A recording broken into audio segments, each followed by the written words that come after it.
Mitch, how are you doing today, man? Yeah. Hey Keith, I'm doing well. How are you? I'm doing pretty good. And so we should be doing a YouTube Live event right now. So welcome everybody who is actually joining us in conversation. And what we're going to do, as you know, Mitch and I have been doing alternate weeks where we take front and center stage. And so our goal in these conversations is to really dive deep into mental health, mental wellness, and what it really means to be healthy. That's kind of been my advocacy since I started the Envision Speaker Series back in 2023. But really, since COVID and the quarantine, making a transition, making pivotal and intentional shifts in my life since my second suicide attempt, and more specifically after my heart attack in 2022. So it's always good to have these conversations with you, Mitch. I know you and I both kind of had our struggles, throughout our lives in being healthy. And so, how do you want to take today's conversation? What do you want to focus on? Yeah, I think we're going to focus on emotions, right? And being mindful of our emotions. You published a book not long ago. I guess it's been a year or so ago already. It's been Yeah, longer yeah. than I think, but Walking the Path. And the first chapter in that book, you talk about uncertainty. And for those that haven't read the book, I don't want to give too much away, but it's a story, and it's based on the journey of a few certain individuals, but one individual in particularly. And so, I guess I want to start with this question, Keith. When we talk about the being mindful of our emotions, and when we talk about uncertainty, what are some moments in your life that have led to uncertainty? And I guess I'll back up even further. What does uncertainty mean when it comes to our emotions, especially from someone who wrote a book about a character who faces some real trials and tribulations and some real internal uncertainty, and we all deal with that. But the character in your book really faces that. So, number one? What does that even mean to have uncertainty about our emotions and our feelings and our health? And then what are some moments in your life that you maybe have faced that, like the character in your book does? Well, we can throw out some teasers. So it is Walking the Path, A Leader's Journey. And so it is on Amazon. I did publish it back in the tail end of 2022. Um, Around the time I did have my second heart attack. And so whether it's serendipitously or the universe is, telling me something to make things a bit more intentional. So uncertainty, kind of just straightforward, is you have to make some changes or go in a direction in your life that you have no clear idea as to either what the goal is, what the outcome is going to be, and quite frankly, for me, how to even do it. And so there's a lot of things that can be scary in life. And this all wraps around what happened with a lot of us through COVID. And I always add the quarantine because that was really the one thing. COVID was scary enough because it was forcing us, we were going through as a global pandemic, a lot of uncertainty, but people were losing things, whether it was loved ones or jobs or money or homes, and all the stability that we typically adhere to in life was being robbed from us. It was being taken from us. And so, how do we go past that into something unknown is what that uncertainty is. But how do we be mindful of the experience? And I always talk about the experience rather than just being identifying the emotions, fear, frustration, sadness, whatever those emotions are, they're going to be there. And the first thing that we need to do is recognize them. And you taught me to name them. So just don't let the experience be overwhelming. We can be afraid, but call it out. Okay, I'm afraid. Just don't let fear drive your actions. Call it out. Say, I'm afraid. I'm afraid of what's going to happen today. I'm afraid of what's going to happen, what potentially may happen tomorrow. For me, it was unemployment. That is Mm, scary. That is a yeah, big, big red flag because, and actually, earlier, I was talking to somebody and I said, you know what I was doing during that time? I was holding on to life, white knuckle. Ever ride a roller yeah, coaster and you're white knuckling it because you don't want yeah, to fall off? I was trying to hold on to everything that I knew to hold on to. And you know what was happening? Everything was slipping through my grip. yeah, Everything was falling apart. That yeah. is,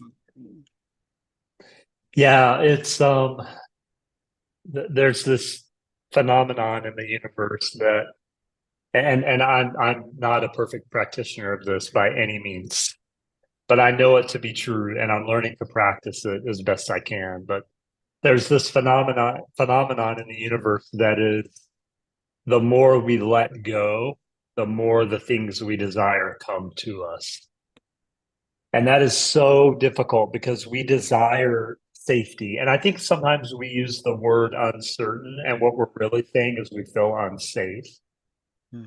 because we desire safety. We desire some form of security. Even the person that feels like they're the freest bird in the air, and they feel like, I have a couple of friends that are that way. They kind of go on trips when they want. They quit jobs when they want. They just do kind of what they're kind of the free birds in life. But you really talk to them, and they even want forms of security and safe feeling. We just want to feel like we have a home, whether that's emotionally or physically, or usually some form of both.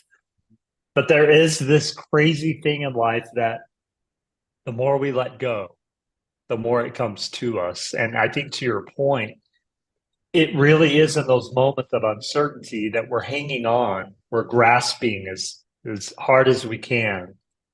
But those are the moments that we actually have to let go more than ever. And that is so freaking difficult to do. And you and I can both tell stories. And, I've got an experience right now that I'm going through personally. Actually, I have a couple of them. And I'm just having to learn to let go. But why is that letting go? It's really hard and it's really painful and it's really difficult. I know what my response to that is, especially for me personally, but I want to ask you why why is it so difficult and painful and hard? Why are we so stubborn when it comes to letting go? Why don't we just trust the universe is out for our greater good than we normally do? Why is that so hard for us as humans? No, how am I supposed to answer that? But to your point, the actual point is when I made the decision to do exactly what you're talking about, to let go. And that meant quite literally, okay, well, what if, because I couldn't pay my mortgage. I was at a point where I had Yeah, missed already two mortgage payments. So quite yeah, literally, I shouldn't have lost the house, foreclosed on the house. That would have meant living in a shelter, living on the street. And, I've got a 13-year-old daughter, well, 12-year-old daughter then. Um, because it's ego, we want to mm, be in control. I wanted to be in control. mm, I wanted to determine, what I did each day. I wanted to determine, going to work, when I took a break, when I ate lunch, all of those security components, all of those security elements, those safety elements were taken away from me. I was no longer in yeah, control, right? yeah, And that sucked. That was yeah, totally, I can get really easily get angry and I could see you getting upset. yes, All of that yeah, control is gone. And that's what we want. But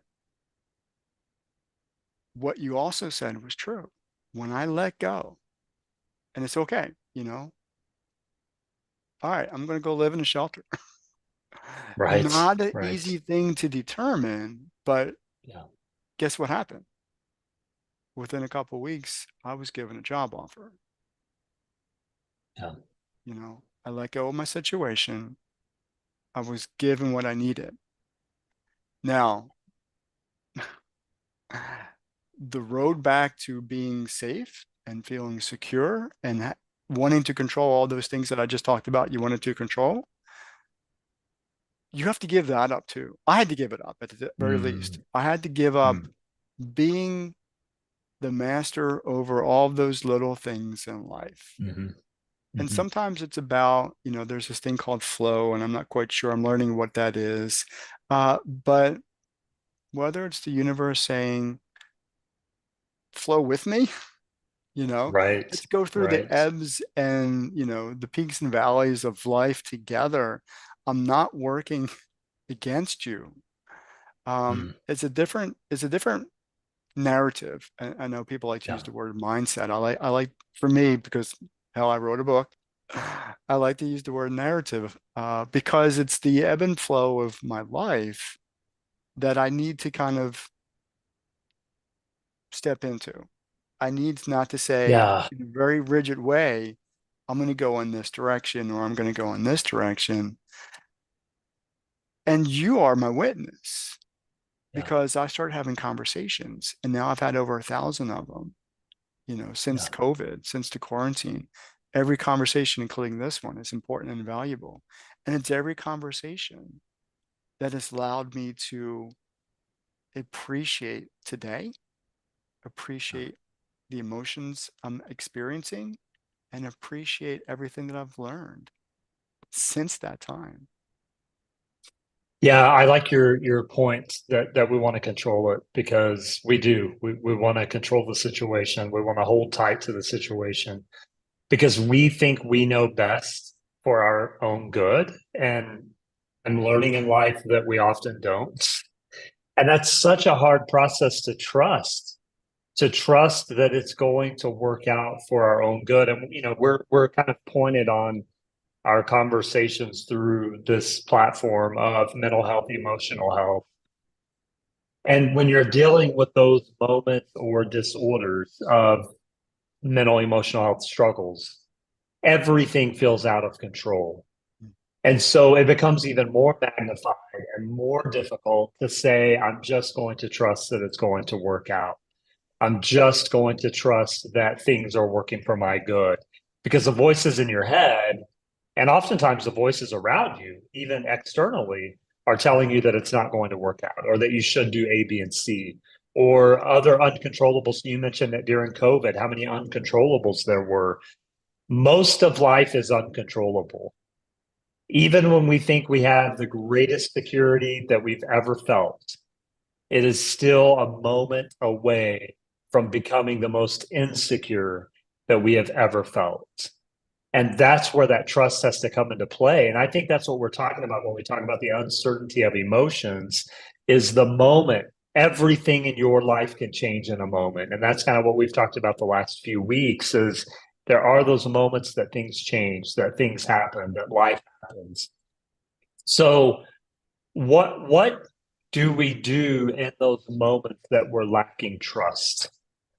What are some things that someone can do that maybe you do to even in the moments that you don't trust well, that you continue I don't want to use the word holding on to because we're talking about letting go, but that you continue to kind of have something that can anchor you, something that can make you have some form of security and safety. What are things that you do? I know you have some routines and some other things that you're really holding on to in a good way.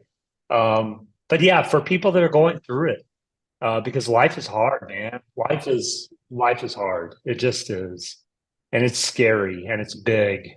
Um, and there are those moments of uncertainty. So I use the metaphor of the coin. So there's two answers here. There's two sides of this coin. Um, because as you were, asking the question, framing the question, what I found personally, what I found through all those conversations is that when this is where the challenge is, this is where the difficulty lies. When you choose to trust in the uncertainty, when you choose to trust in the life that you're living, That's good. That's when you've actually kind Mm, of, I think that's the first step to everything else, mm, meaning it's the first step towards understanding gratitude. It's the yeah, first step to understanding your space. It's the yeah, first step to understanding your path. Now, these mm, are all both literal and metaphorical because they're all in the book, Walking the Path of Leader's Journey. They have all been seen in your life, and now they are true to my life. mm, So, one side of the coin is to trust in the uncertainty. Life is going to be uncertain. Life is going to yeah, be challenging. Life is going to be yeah, difficult. It's going to throw things at you. But right. life is going to be purposeful. There Mm, seems to be this thing about life that it's not trying. I want to use the F word. It's not trying to ah, screw with you. It's right. actually trying to teach you. Mm, And we lose that because based on, what we're talking about in this conversation, we want to be the master. We want to be the person in control. We want to be yeah, the narrative writer of our own yeah, story. We don't have to be. You don't have to be. I don't have to be. We could write the yeah, story. We could write the story as it happens. Today is a really unique day for me. Lots of cool things are going on. And you know why? You know why they're going on good for me? Because the very first conversation you and I had, mm, because you told me yeah, that if you're going to make some changes, I'm going to be with you. yeah, Now, you didn't yeah. probably know what you signed up for, but here we are Yeah, in the midst of a lot of different things. yeah. And we both had to learn to let go.